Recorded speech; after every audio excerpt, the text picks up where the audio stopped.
अस्सलाम वालेकुम एवरीवन, कैसे हैं सब? डी टाइम सब खैरियत से होंगे व्यूअर्स। इस वीडियो में हम बात करने जा रहे हैं लूना क्लासिक के बारे में और बाइनेंस ने जो शुरू किया था लूना क्लासिक को बर्न करने का मैकेनिज़्म, तो उसमें फ़र्स्ट बैच के अंदर कितनी बर्निंग हुई है, ठीक है, और क्या उससे फ़ायदा हुआ है। और यहाँ पे आप लोगों को मैंने एक चीज़ बतानी है जो आप लोग ये क्वेश्चन करते हो कि भाई वो चीज़ नहीं देखने को मिली जो मिलनी चाहिए। यानी कि यहाँ पर आप लोगों को 37 पे लूना क्लासिक नज़र आया, अच्छा प्रॉफिट भी दिया, फिर भी एक नाशुक्री जैसी जो है वो टाइप पब्लिक की होती है कि यार वो चीज़ नहीं देखने को मिली जो मिलनी चाहिए थी।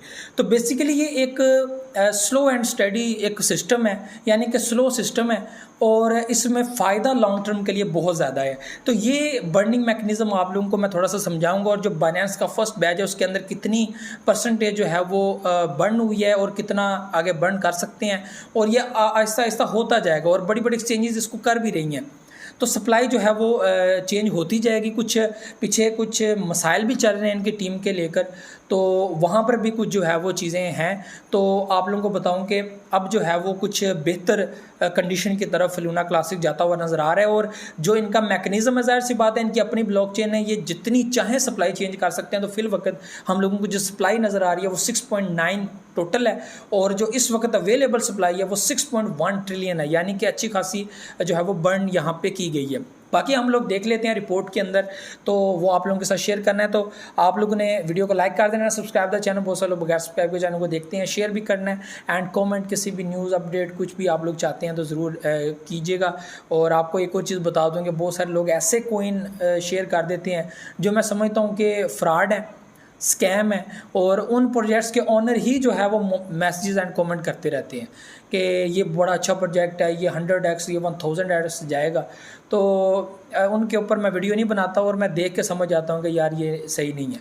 तो इसलिए आप लोगों ने मैनेज करना है। तो चलते हैं मोबाइल की स्क्रीन के ऊपर और आप लोगों को मैं बाकी अपडेट वहाँ पे शेयर करता हूँ। सो व्यूअर्स, हम आ चुके हैं मोबाइल की स्क्रीन के ऊपर। यहाँ पे मैं बाइनेंस एक्सचेंज पे आ चुका हूँ, ठीक है। आपके सामने इस वक्त BTC की प्राइस जो है वो 19,224 चल रही है, और अगर लूना क्लासिक की बात की जाए तो वो 32 पे चल रही है।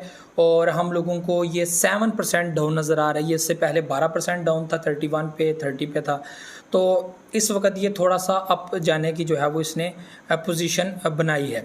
यहाँ पे आज जो दूसरी कैंडल है डे की, वो हम लोगों को रेड नज़र आ रही है, यानी कि अगर ये थोड़ा सा डिप ले तो हम लोगों को ये 27 की एक पोजीशन दे सकता है, दूसरी पोजीशन हम लोगों को 23 की दे सकता है, तीसरी पोजीशन हम लोगों को 16 और 17 की दे सकता है। तो ये तीन ऐसे पॉइंट्स हैं जहाँ पे आप लोग DCA करके बाइंग कर सकते हो, ठीक है। तो इस वक्त ये इसकी कंडीशन है, -7% है, थोड़ा सा और डाउन आएगा। अगर एक मैसिव रैली आती है तो आप लोगों को एक बड़ा पंप दोबारा देखने को मिल सकता है, जिससे इसकी प्राइस जो है वो काफ़ी ज़्यादा इंक्रीज़ होती हुई आप लोगों को नज़र आ सकती है। 37 पे ये आप गया है, तो अब ये दोबारा अगर आप जाता है तो इसकी प्राइस 40+ जो है वो जा सकती है।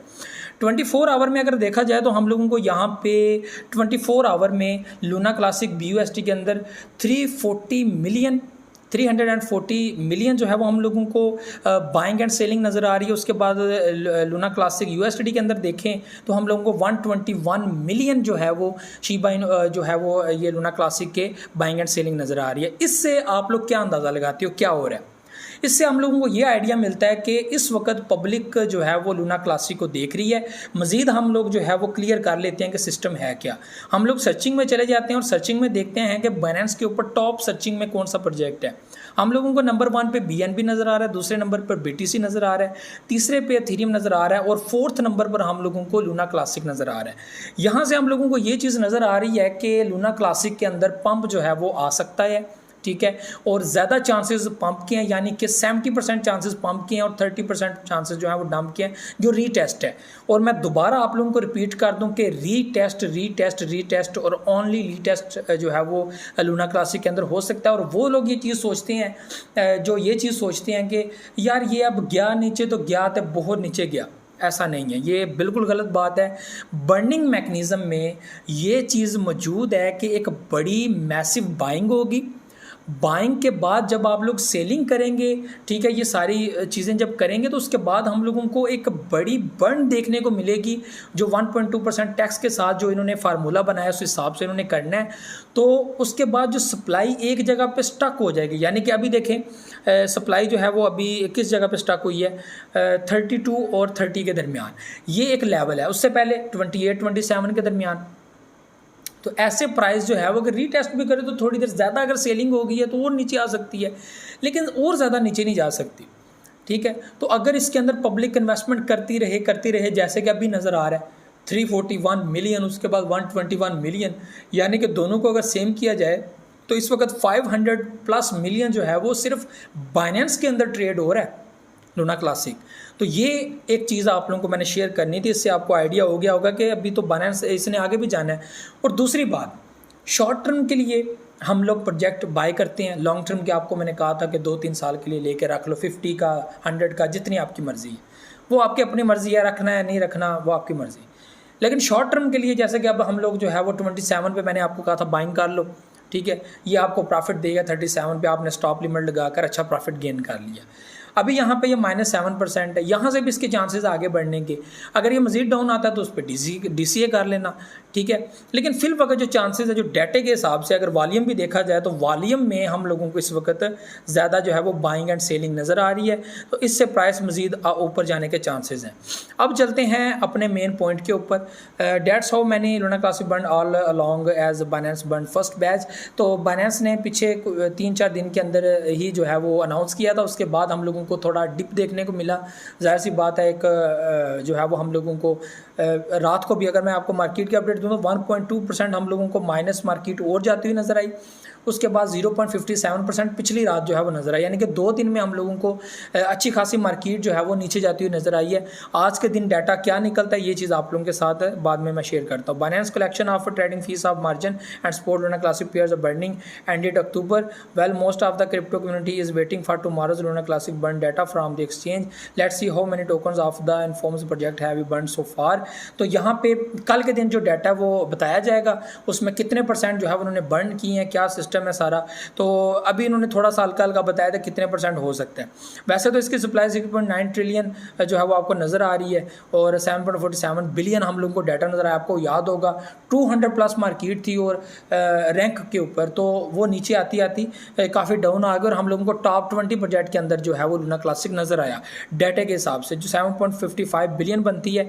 और शिबा इनू के जो है वो लगभग करीब ही ऊपर या नीचे एक बार हुआ है, तो उस डाटे के हिसाब से हम लोग को नज़र आए, ठीक है। तो बर्निंग मैकेनिज़्म को ऐड किया जाए तो हम लोगों ने जो है वो सप्लाई को तकरीबन लेके आना है। As things stand now just over 300 million Luna Classic are burn every day by various means which burns the number of days needed to burn at least 5 trillion of the total supply to 45 years. Of course we have yet to find out how much will be burned through Binance, but the pace has clearly not be ramped up yet. तो यहाँ पे जो है वो जो supply का system है उसको बर्न करने के रिलेटेड तो काफ़ी लिमिटेड तादाद में बर्निंग है, ठीक है। और इस सप्लाई को ज़्यादा बर्न करने के लिए बहुत सारी और चीज़ें भी ऐड की जाएंगी और कल डाटे के अंदर जो चीज़ें हम लोगों को मेंशन होंगी वो भी आप लोगों को आ जाएगा सामने, ठीक है। और जहाँ तक मुझे लगता है कि इतनी मैसिव बर्निंग नहीं हुई, बर्निंग कुछ हुई है क्योंकि जाहिर सी बात है पब्लिक भी अभी उस तरह की इन्वेस्टमेंट नहीं कर रही। तो जितना डाटा हम लोगों को नज़र आएगा उस हिसाब से हम लोगों को इल्म हो जाएगा कि यार 1 साल के लिए अगर ये इतना होता है तो इसकी प्राइस कहाँ तक जाती है। तो मुझे लगता है कि 1 साल के अंदर अंदर इसकी प्राइस जो है वो 10 किल करके आगे बढ़ सकती है, ठीक है। 10 मोर किल करके आगे बढ़ सकती है। तो अभी तो 30 हैं, अभी भी आप लोग अगर जो है वो 10 USDT के बाय करें तो आपको कितने मिल जाते हैं कोइंस। तो पब्लिक जाहिर सी बात है एक बड़ी तादाद में इन्वेस्टमेंट करेगी और इसकी प्राइस आइंदा जो है वो इंक्रीज़ ही होगी। तो यहाँ पे ये भी चीज़ आपको बता दूँ क्योंकि ब्लॉकचेन प्रोजेक्ट है तो इसकी प्राइस आगे ही बढ़ेगी, तो आप लोगों ने इसका फ़ायदा उठाना है। और अभी जो है वो चांसेस हैं आगे बढ़ने के, आप लोग बाइंग कर सकते हैं। बाकी DCA लेवल आपको बता दिए मैंने 27, 28, उसके बाद 23, 24, उसके बाद 17 और 16, ये एक लेवल है, इसको अगर क्रॉस करता है तो नीचे भी जा सकता है, लेकिन चांसेस नहीं है, रीटेस्ट लेके वापस आ जाएगा, इतना डाउन नहीं जाएगा। तो जो बाइनेंस ने बीच में ऐड की हैं चीज़ें, बाइनेंस जो है वो अब क्या चीज़ें बीच में अप्लाई करता है मोर, ये एक टेस्ट है अभी, ठीक है, अभी मुकम्मल तौर पर इसको नहीं किया गया, सारी एक्सचेंजेस के ऊपर नहीं किया गया, मज़ीद कुछ चीज़ें बीच में ऐड की जाएंगी जिससे हम लोगों को आइडिया होगा कि क्या कुछ मज़ीद हो सकता है। तो ये सारी चीज़ें थी जो आप लोगों के साथ शेयर करनी थी। वीडियो के लाइक को लाजमी कीजिएगा, अपना फीडबैक लाजमी दीजिएगा, दुआ में याद रखिएगा, अपना बहुत सारा ख्याल रखिएगा। अल्लाह हाफ़िज़ नासिर।